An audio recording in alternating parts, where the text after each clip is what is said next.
economy. I have with me in studio my guest co-host, Mr. Sewe. Mr. Sewe, welcome to Focus on Liberia. Thank you. And as our guest tonight, we have Dr. George Gompo. He's a professor of economics in New Jersey. He's also the former Deputy Minister of Finance, Republic of Liberia. We're going to be joining Dr. Gompo from the state of New Jersey. Dr. Gompo, welcome to Focus on Liberia. Thank you. Thank you, Dennis. Happy to be here. My guest co-host, Mr. Sewe. Mr. Sewe, just a word or two. Good evening, everyone. My name is Sewe. I'm co-hosting with Mr. Jack for tonight. As a way of background, I have a little bit of knowledge on economics, the subject that is going to be on my discussion tonight. I have an MBA, and hopefully I will help Mr. Jack as we conduct today's program. Thank you. Thank you. Thank you, my co-host, and we're glad to have you. Now, we will go to Dr. Gompo. Dr. Gompo is a scholar. He was there in Liberia. In fact, he was the Deputy Minister for Finance in the Budget Department. In other words, he was the Budget Director once upon a time. Dr. Gompo, welcome to Focus on Liberia, and we'll go right into it and just talk to us about the Liberian economy today. Because right now we are in the political season and everything we hear is about politics, mostly politics. So we want to shift the discussion a little bit tonight and talk about the economy. As someone said, in the American political system, it's all about the economy. And so Liberia is no exception. Dr. Gompo, just tell us, let's start basically, what is economics and why is this science, economics, why has this become so vital in every country? Talk to me about that. Well, thank you, Dennis. Economics is basically a social science that focuses on how people choose to use those resources they consider scarce in the whole process of trying to fulfill their needs. And so when it comes to countries, we talk about the macroeconomy as being the whole structure of the society that takes into consideration everything from its tax system to its monetary system to its employment opportunities to its mineral resources, and how those things are managed in order to provide for the livelihood, to provide for the security, and to provide for foreign affairs and everything that has to do with the living standards of the country. So clearly, the economy is significant when it comes to the issue of running a country. And that's part of the reason why this science is important today, especially during a time when we are discussing the issue of who is to lead this country going forward. Dr. Gompo, a follow-up question. How can you correlate our current political system against the economic system that we have in place, so that our audience can get at least a gist of, why the economy is performing the way it is based on decisions that are made politically? Well, the economy is highly connected to the political system, and to the extent of the political system provides the leadership that will determine what structure fiscal policy will take, which is basically the emphasis on who will pay taxes, how taxes are going to be paid, at what rate taxes are going to be set. The political system also decides the foreign policy, which has implications for our international trade and what's going to be our trade policy, which countries we're going to trade with, and what type of trading arrangements we're going to have. The political leadership also plays a role in determining how we manage our port of entry, what we call in Liberia the national port authority, how we manage our maritime affairs, how we manage our international flights in the international airport. All of those are port of entries into the economy, and given that Liberia is a highly open economy, those who are going to be in charge of the political system play a significant role in determining how we trade, how we work, and how we actually live. So the political system is highly related to the economy in that context. Presidents from William V.S. Tubman to right now President Ellen Johnson Sirleaf.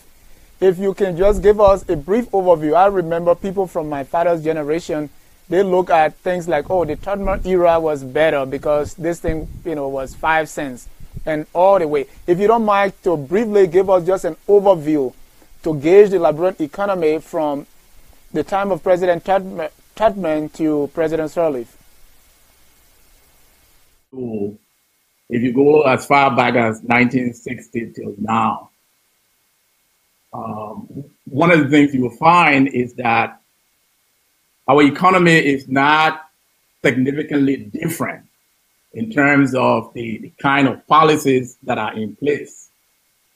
But in terms of performance, you will find out that our performance now is far worse than we were in years past. And some of it is contributed by the crisis we've been through, and some of it is also the result of policies that have been pursued in the past. When you look at our relationship in terms of international trade, you will see that the Tubman era also emphasized the issue of foreign investment as a means of developing our economy. But what is different now compared to that period was that the demands on government in the past was not as high as they are now. And additionally, when you go back to the 1970s or even the 1980s before the crisis started, our industrial output was almost around 25%. That is basically the sector of the economy that did manufacturing, even though agriculture continued to dominate this economy. But when it came to the issue of how we pay for foreign goods, the emphasis from the 60s till now have been on the export of primary commodities as well as minerals. And today, as we speak, I think those policies and those strategies are still in place. And now they are not performing very well because our industrial output is down to, the last time I checked, just about 11% of the economy is accounted for by industry. And the rest is in the services and in agriculture. So basically, the economy has not fundamentally changed. I think the performance has slowed down because of so many different factors: the demand for employment, the interest of so many people in the population for government services, and now people have more freedom too to speak out and make demands in terms of what's needed. So we have some of these changes that have occurred, but I would say fundamentally the structure of this economy has not changed much. Dr. Gompo, I want to make a follow-up, give a follow-up question on that. So in this case, what would be your recommendation for the next president or the incoming president on what it can do to change the focus of the economy and stimulate the economy? Well, I think there is a need to look at where we are now. Basically, that our emphasis has been so much on dependence on foreign investment. I think we need to shift away from that I think the over focus on the mineral industry as well as the export of primary commodities, those things are good, but they are insufficient to provide us the kind of economic boost that we need to create the jobs that are needed for our growing population. So I think there's a need to begin to consider other industries. I think first there is a need for an industrial development strategy where we begin to look at how we expand manufacturing so that we begin to add value to products that are produced in our country, so that we just are not in the business of emphasizing the export of primary commodities like coffee, cocoa, and lumber, which are all good, but if we don't find a way to add value to those, we are still going to be a poor nation. So first we need to develop a strategy. Whoever becomes president, we have to listen to them in terms of what their vision is for this country. And based on that, we can develop a strategy as to how we diversify our industries and how we add new industries. Everything from tourism to light manufacturing to processing of some of our minerals to the extent where we begin to add value, I think will go a long way in boosting our economy. Talk about adding value to our industries. The basis of adding a value to industries often entails having a reliable power source. Right now, I think we only have one McCarthy dam that just came online. How do you suggest that we go about trying to look for additional power sources so that they can support those industries that you are talking about to bring added value? Good question. Clearly, in order to expand the economy, the idea of considering our infrastructure is important. I think one of the candidates talked about the issue of building roads. But again, in addition to that, the electricity grid is important. And now I understand Mine Coffee is producing some electricity. At the same time, the West Africa Power Project is also bringing in some electricity. And I'm aware that there are other potential for producing additional electricity in the country, from everything from hydropower to solar power. So clearly, to expand in industrial production, we have to factor that into the plan. These things cannot be done in isolation. That is the reason why we need a strategy as to how we move this economy forward. So I think if we consider those potentials and invest in them, we can clearly find a way to direct some of those powers to industry and to people, small businesses that want to export, that need additional help in terms of cheaper power sources, so that they can expand their production. I think those are all issues to consider as we develop a strategy with respect to moving the economy forward. Dr. Gompo, were you getting questions or comments from our Facebook viewers? There's one here, or a comment here from Mr. Mansfield Dupo. It reads, "The new global economy is primarily service-oriented and technologically driven. We cannot talk about an economy with a stable and reliable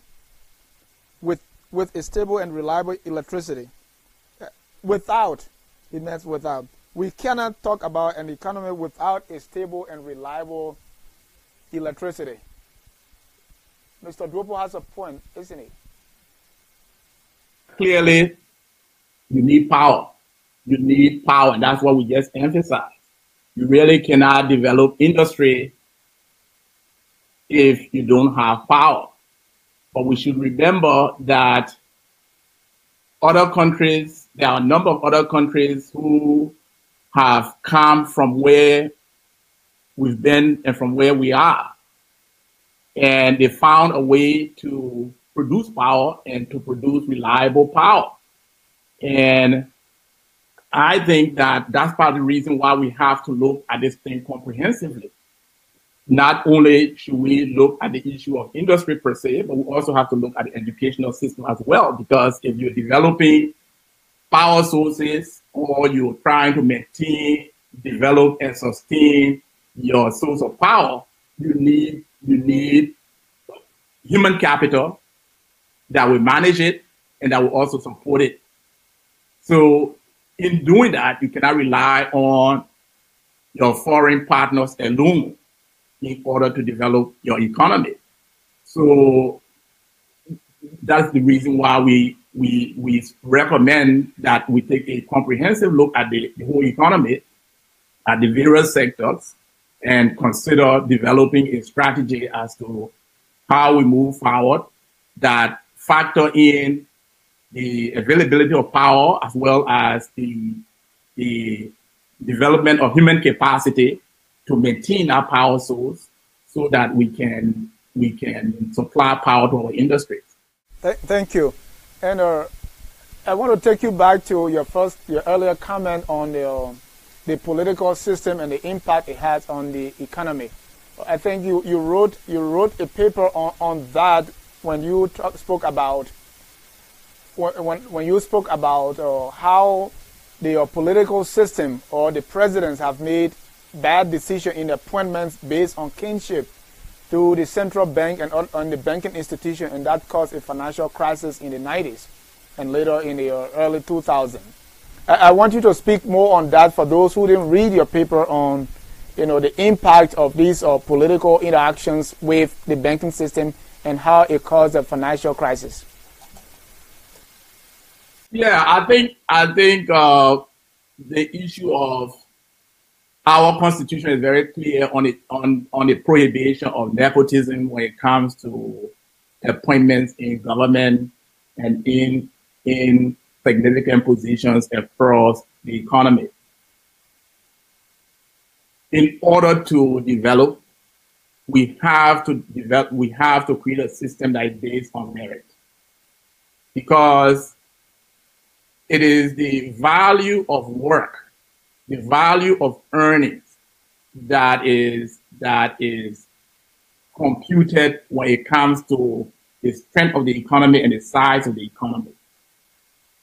So to provide an incentive for people to actually contribute so that our economy expands, we have to honor our own constitution that says that we should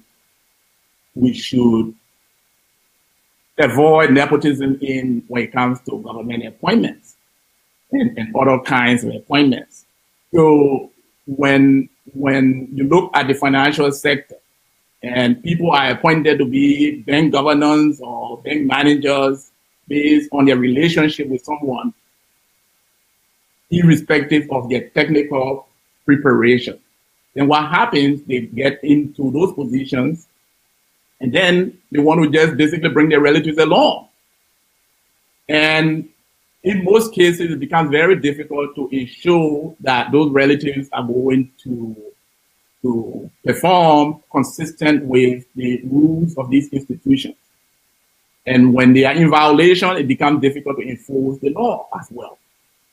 So this can lead to all kinds of problems where people take advantage of our economy, people loot the economy, and they hope that they can get away with it. And this has happened over the years. And so going forward, we need to make sure that our system is based on merit. When you develop a system based on merit, it encourages hard work. At the same time, it provides an incentive for those young people who are in our educational system to earn their grades so that they qualify for those degrees they earn. Otherwise, when these things are not addressed, when the system continues to be dominated by who knows you and what your connections are, and bribery as a way of getting to wherever you want to be, it's going to be very difficult for us to succeed as a nation. So that, I think that was the point of my paper. I wanted to shift our focus a little bit on that since you brought up the issue of the central bank. What is the role of the central bank in the Liberian economy? And while you're answering that question, I want for you to also look at, I think I heard before where we had, under Governor Jones, we had a stimulus package where money was sent to the rural financial institutions to help the market women to do business. Please discuss that. And also, recently, I believe that the World Bank has approved $10.8 million towards the same program. What can be done within this current context? Yeah, I think again, the issue of the central bank encouraging loans and expansion in loan lending opportunity is a great idea. Clearly, we have to encourage the banking system to provide funding. And that's what the banks are supposed to be there to do, especially providing funding to business people as well as farmers in the rural area. But I do not think that the central bank to be a direct player in providing loans. If the central bank receives donations or support from the World Bank with some amount in support of such a program, to me, the central bank should find commercial banks or other lending institutions that have the capacity and the technical abilities to manage these personal loans. I do not think that central banks anywhere around the world have developed the capacity to manage individual personal loans.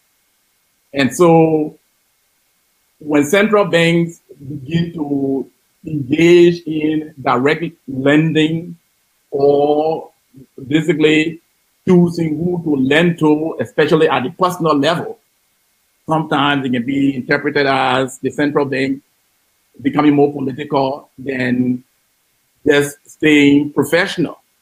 So there are ways in which central banks can encourage lending by the way in which they regulate and supervise the entire banking system through some actions in monetary policy activity and not directly through lending to particular individuals or select businesses per se, because the central bank is owned by the public, by the government. Imagine what will happen when people default on those loans. So who is going to do the collection? Is it the central bank that will go after individuals or go after particular businesses to collect loans? Will the central bank take them to court? What is the central bank to do? And I'm sure we've been talking about some of the consequences of the default on some of those loans. And the issue now is, how do you get those payments back? So, as you know, the central bank is managing assets that belong to commercial banks. And these assets are also personal accounts. So if the central bank directly gets involved in these kind of lending programs, or if it's lending its own money to individuals, I think the risk is much higher that the default rate would increase. And that's not good for the financial system. I don't think that is good for monetary policy as well. For a follow-up question, so in this case, what can the central bank do to reduce, for instance, the interest rate? Because I've heard on the news where businesses in Liberia that want to import goods to sell, they are saying that the commercial banks are charging them the interest rates anywhere from 25% to 30%, and they are giving 18 months to 2 years or even less than that to repay these loans. The interest rate in Liberia right now is quite high, and it makes it difficult for businesses to be profitable. Interest rate now are averaging around 13% on the mortgage loans. And I would imagine on other personal loans, it would be much higher. So clearly, that can undermine investment in the economy, and it can make it difficult for businesses to be profitable. So we need to look at why is interest rate so high. And part of the reason why interest rate might be high could be the default risk. The default risk in the Liberian banking system is quite high because, again, for so many reasons that we don't have enough time to explain. But also, inflation can also be a factor. So the rate at which you are printing currency. So when the inflation rate is increasing, the financial system factor that into their lending policy. So default risk, inflation risk can also be factors in influencing the level of interest rate. So how can the central bank get involved? Well, the central bank can help with this default risk issue. If the central bank begin to encourage the banking system to provide more training to people who are going through their lending programs, in terms of people understanding that just obtaining a bank loan does not necessarily immediately make you rich. If the bank gives you $200,000 or $300,000 to expand your business, do not see that as personal money. So I think some financial literacy educational activity that could be encouraged by the central bank through its own supervision of the banking system, I think might help to produce more discipline in the system, and it could help to reduce the default risk. Also, the data collection on those that are borrowing from the banking system. Sometimes people think that it's very easy to escape after they get the loan, and so they might not be that disciplined. But I think if there can be some kind of accountability measures that involve good data keeping or data collection on who's getting these loans, where these people are, and how they can be found. I think people being aware of those things might help to reduce the propensity to default. And the way in which monetary policy is conducted, as I also said, the inflation rate is running now somewhere between 8 to 10%. Okay, so when you factor those into your lending decision, the default risk, the inflation risk, and the amount of money the amount of return that you also want to make, those can be factors in keeping interest rate high. So I think central bank can play roles in those. Conduct monetary policy in a more disciplined way, more transparent way, help to encourage the kind of financial literacy that will help to make people more responsible as borrowers from banks, be able to follow up through good data processes in terms of knowing where to find these borrowers and making them aware that they really cannot just get away with it by taking loans and hoping to disappear. If we can bring those down, I think interest rate could be reduced, and that would be helpful. Also, the issue of corruption. Corruption is also a factor. Many businesses will tell you that when they borrow from these banks, before they receive the loans, sometimes they spend 25% of the proceeds of the loan before they leave the bank, because people in the banks have to be bribed in order for them to obtain these loans. So they feel an obligation to give a percentage of these loans to officials in the banks. And Dr. Gompo, just hold your thought. We're going to take a short commercial break, and when we come back, we're going to be talking about economic growth. We're going to talk about the budget, and we're also going to talk about those economic indicators that will tell us how we're doing with the economy. Again, you are watching Focus on Liberia, and we are discussing the Liberian economy. I have in studio my co-host, Mr. Sekwehe.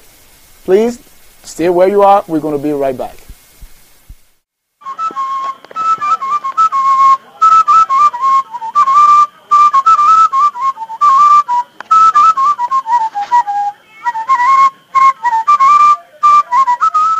Welcome back to Focus on Liberia.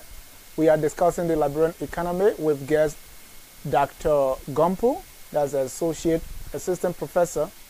Dr. Gompo is our guest tonight. He's calling from New Jersey.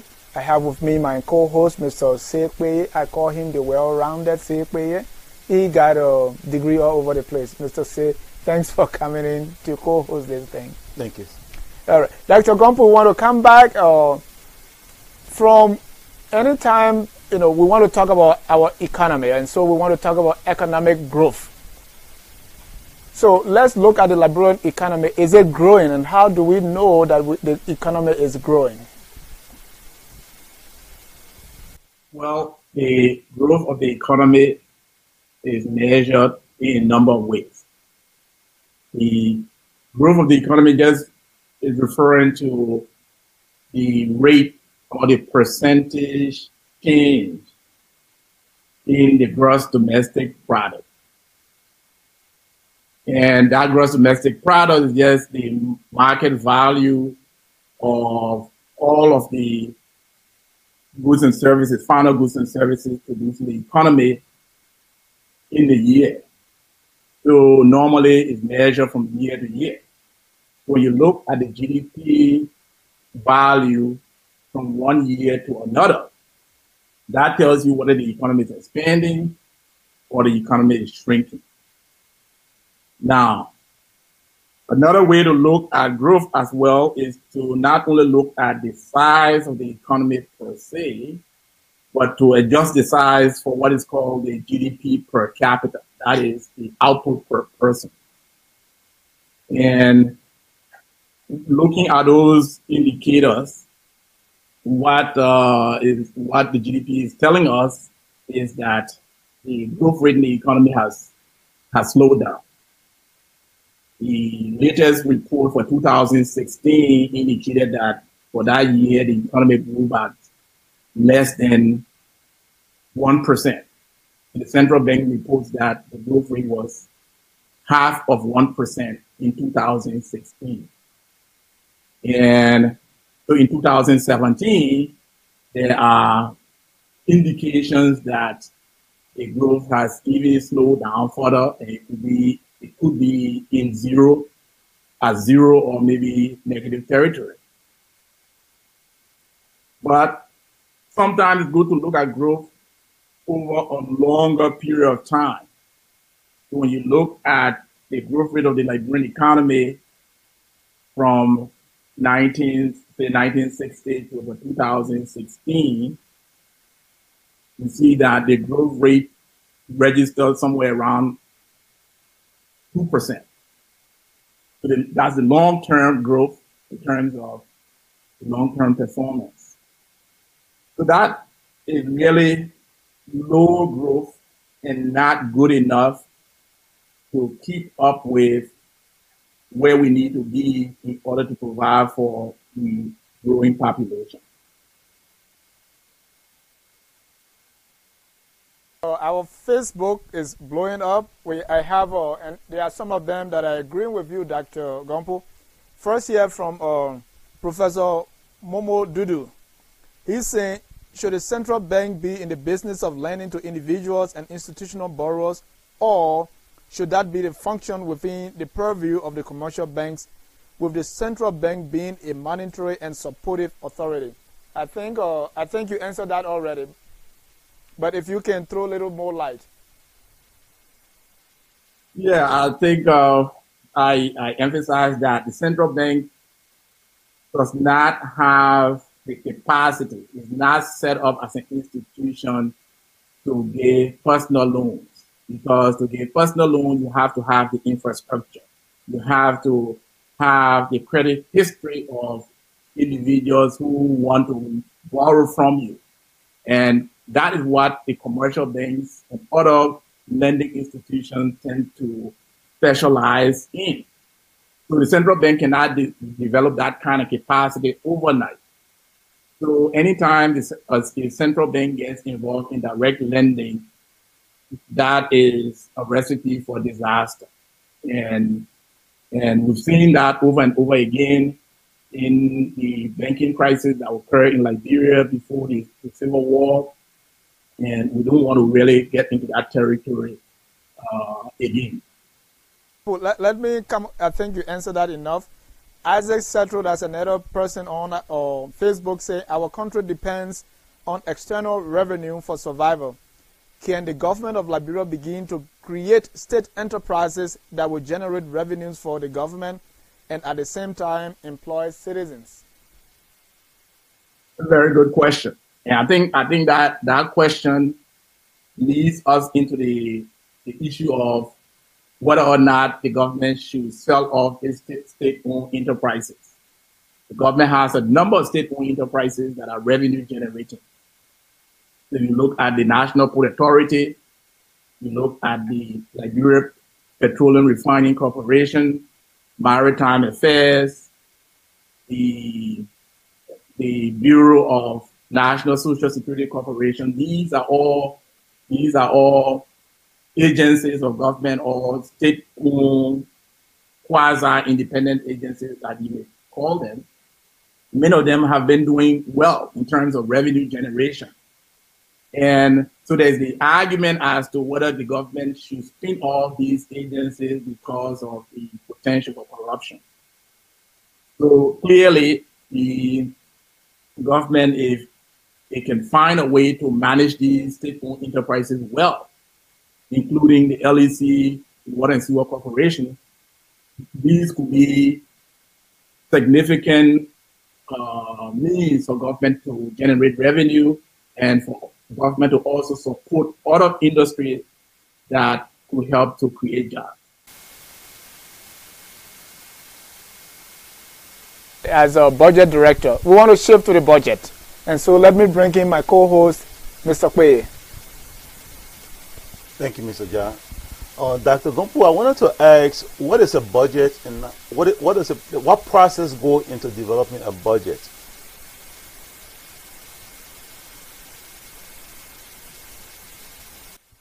Is you could think about it as a financial plan. You could also think about it as a law at a certain point in time. But a budget is a financial document that specifies the sources and the amount of the government revenue, as well as the methods or the spending agencies and how much the government intends to spend on these agencies over the next fiscal year. So in Liberia, the budget year runs from July 1 to June 30th. So as we speak now, the government is in the fiscal year 2017-2018. So is somewhere in the middle of that fiscal year now. So the way in which the budget is generated basically is to ask the various government agencies that want to be considered in the budget to submit their projects or their spending plans in terms of what they intend to do over the next budget year and how much they estimate to be the cost of those amounts, those things they want to do. Then those spending plans are submitted to the budget department, and then it's all developed and analyzed and summarized into one document for the entire government, and is reviewed with those agencies. Then the president comes in, the legislature comes in, the judiciary comes in, and so the budget really represents the spending plan of the entire government. And when the cabinet reviews it and approves it, and the legislature reviews it and approves it, then it becomes a law of the country. It basically then lay out how the government will spend the country's money over the next fiscal year. Dr. Gompo, a follow-up question. During the development of the current budget that you just mentioned, the 2017-2018 budget, we heard a lot of words about a revenue envelope, Can you try to explain what a revenue envelope is? And then in that context, can you relate it to, you just discussed the GDP? How does the two, how are they both correlated? So the current budget is at, the budget was approved at $563.6 billion. Okay. So the revenue envelope there basically suggests how much we can expect for the government to have or to generate in terms of revenue. Government wants to spend on its programs and projects, but all those spending have to be backed up by revenue, because the revenue actually pays for those spending. So the revenue envelope then is also a function of how the economy is performing. So the budget is a plan, which is basically projecting how much revenue we're going to have over the next 12 months, maybe on a quarter by quarter basis or even on a month by month basis. So that projection or that forecast is also dependent on some assumptions that the economy will perform at this level, our export will be at a certain level, the amount of rubber price will be at a certain level. So some forecasts also go into that so-called revenue envelope. And based on the performance of the economy, that the revenue envelope is then estimated. So then what happens is that the revenue envelope or the revenue projection is made. What happens when the forecast doesn't come to pass? Then it means that the whole plan has to be reconsidered. And that's where the issue of budget shortfall can come into play.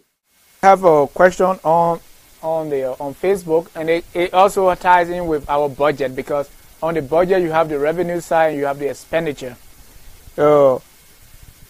Alice Welly Wilson is asking, and the big chunk of the revenue of the expenditure side is salary.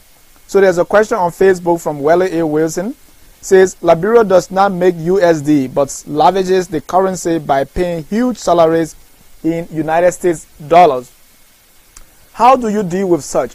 Yet the administration's new policy of paying some portion of remittances in Liberian dollar is hurting the poor people who live on handouts from abroad.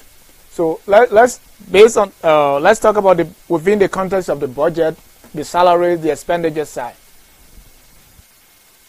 Yeah, I think the salary issue is a hot issue, and in this current election cycle, the citizens have raised issues regarding salary payment. When you look at the budget right now, the number says that 90% of the budget is going to recurrent expenditure. In that recurrent expenditure, a big chunk of it is salaries. Significant chunk is salaries. So, and the recurrent expenditure is basically goods and services, which includes salaries. So many citizens are concerned that there are some salaries that would be considered excessive. And I think this is a good time to do a review of how we're paying people. The issue of salaries of government officials. I think there is a need to justify those salaries in terms of looking at other nations as well. How much are the Ghanaians paying their legislators? How much are the Sierra Leoneans paying their legislators? So I will agree. Before you go ahead, you said recurrent expenses. Please break that down for some of our viewing audience. Okay, so the recurring. Right, so recurring expenditure will be expenditures or expenses that recur in terms of being repeated from year to year. So you have people on payroll, you have to pay them, irrespective of whether or not you have work for them to do. You have to pay them. And you have to run those agencies. There are supplies that are needed to run the agencies, papers, the vehicle, and other things that enter the picture in terms of travel services. So those kind of services that are not, those kind of expenditures that are not for capital development, such as building a school or building a structure, will be considered recurrent expenditure in the budget. Gumpo, now we are, and I'm sure we're going to have you back because this is so interesting, and we have Facebook is blowing up. So we would definitely have you back. But before let's go to our external debt. Okay, one of the issues here is our external debt, and if you look at the current budget, I think we are paying 20 million on external debts alone. One area for external debt is the people that we owe. They use that sometimes to give prescription to our economy. For instance, during the 1990s, we have this structural adjustment program. This was the something that was prescribed to mainly the governments of developing countries. And those were the conditions for giving them loans. So when you owe someone, the person gives condition for you to pay them back. So let's talk about our external debt, because no matter how we look at it, other countries control or have great impact on our economy. Yeah, I think the debt issue is important, and the debt relief is one of the big accomplishments of the current government. The country practically went bankrupt before the Civil War started, and the debt accumulated, compounding of interest on the debt accumulated almost to the tune of $5 billion. So just to service that debt was going to take significant part of government revenue. So the country applied for a special program under the IMF, what is called the HIPIC program. And under that program, if the country met certain conditions, those debt could be waived. So almost 95% of that debt was waived. So the country is free of a big portion of that debt. However, there is still a part that is hanging. So part of the requirement under that debt waiver program was that the country was going to be current in paying its debt.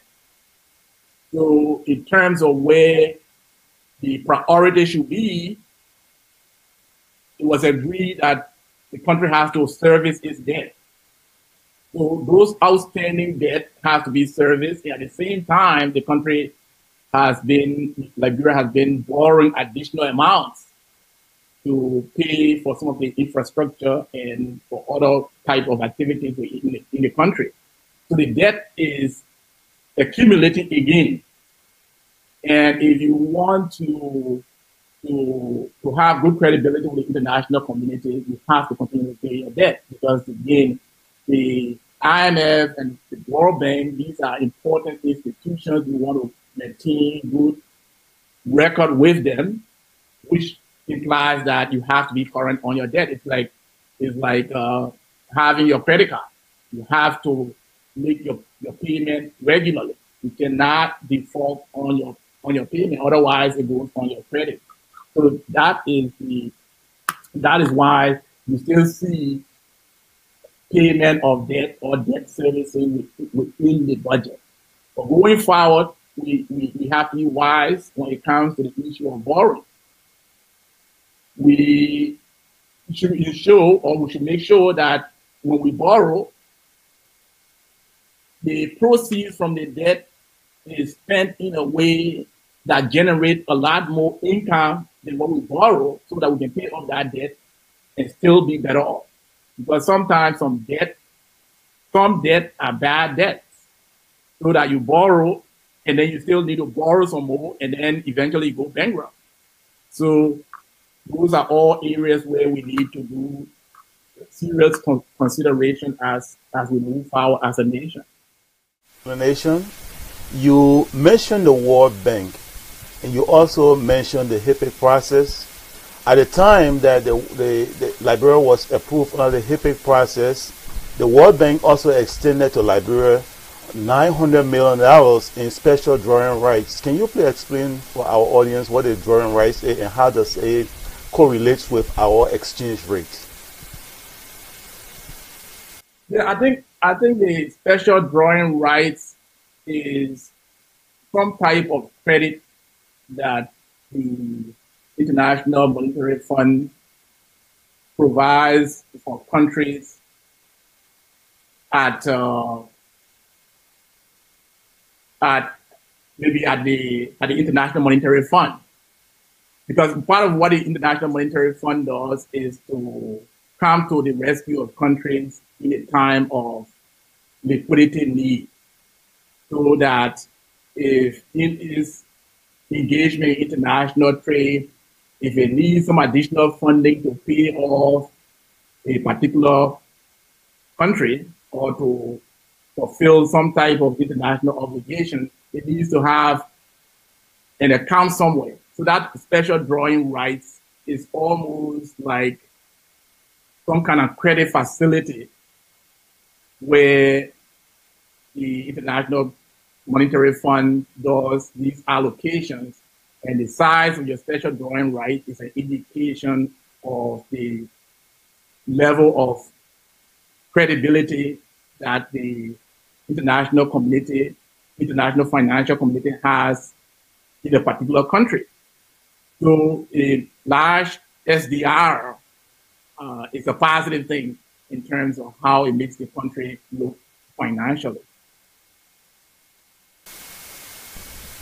A follow-up question, Dr. Gumpu, are you aware that I think at this point, when I look up on the IMF website today, that drawing rights have gone from that $900 million that was first approved in 2008, now it's around about $251 million, which means that most of those funds have been used for loans.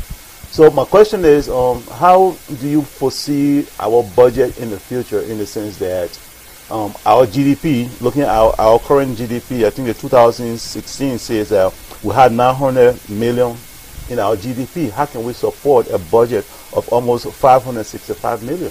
How do we correlate all of those?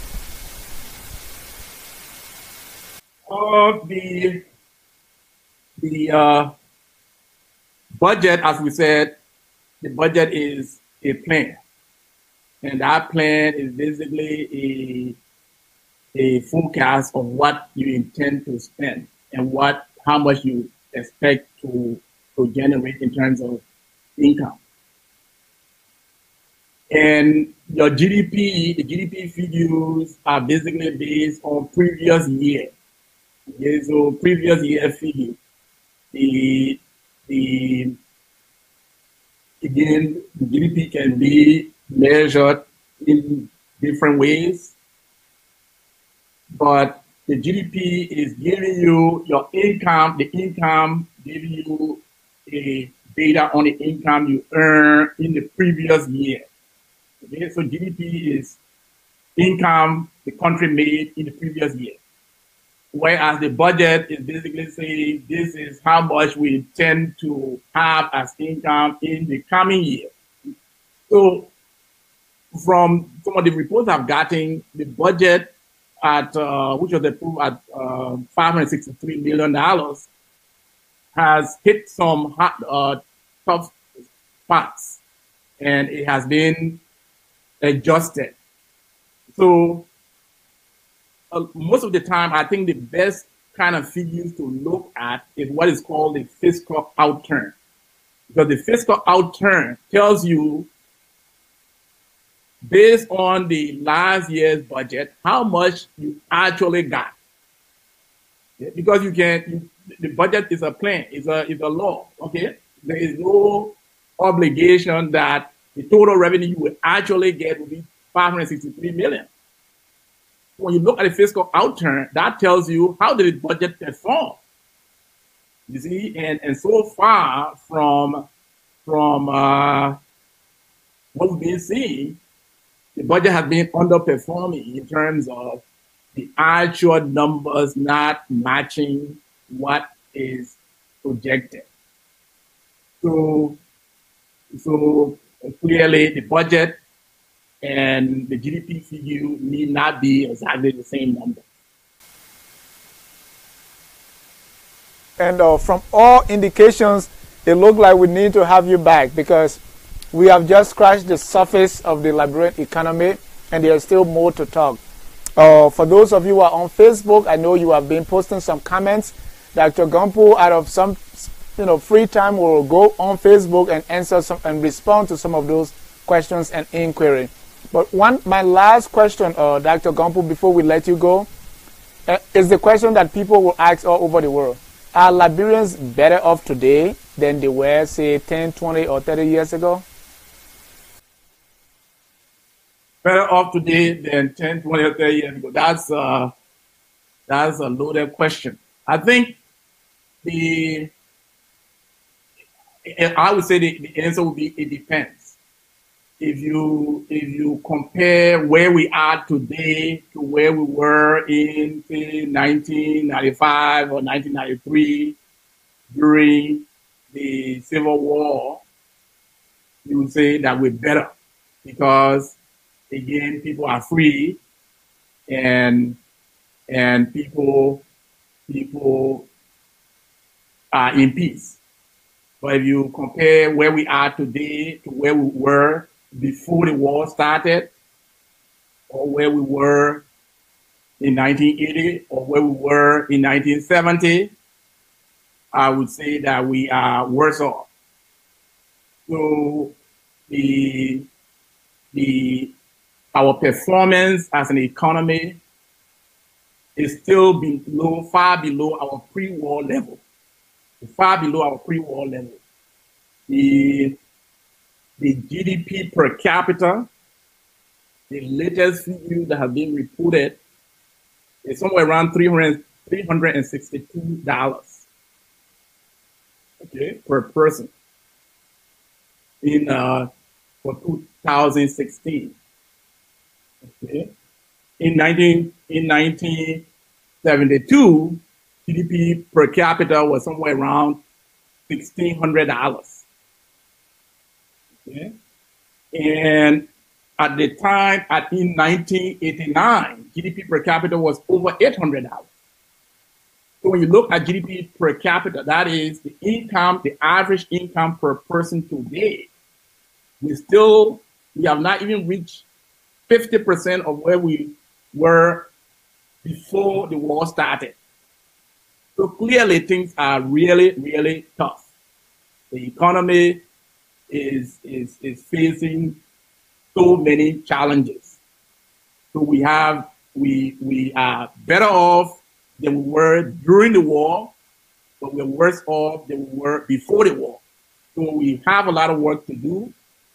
Liberians have to find a way to really unite, especially those of us who have been blessed with higher education and more international exposure, to find a way to collaborate so as to help our country, so as to help our economy. And maybe in the future we'll consider the issue of remittances, but remittances have been significant in helping our people. But again, that does not translate into a better economy, but it's helping a whole lot to support many of our families, because income level at $362 a year per person is very, very low. And we are looking forward to get you right back. I want to thank all of you that are watching on television, on Facebook, and also on YouTube. I want to thank my co-host, Mr. Sekwehe. We want you to come back again so that we can do this. I want to say thank you to our studio manager, our guest relation manager, and our producer. From all of us here, Focus on Liberia, my name is Dennis Jah, saying so long. See you, good night, and God bless.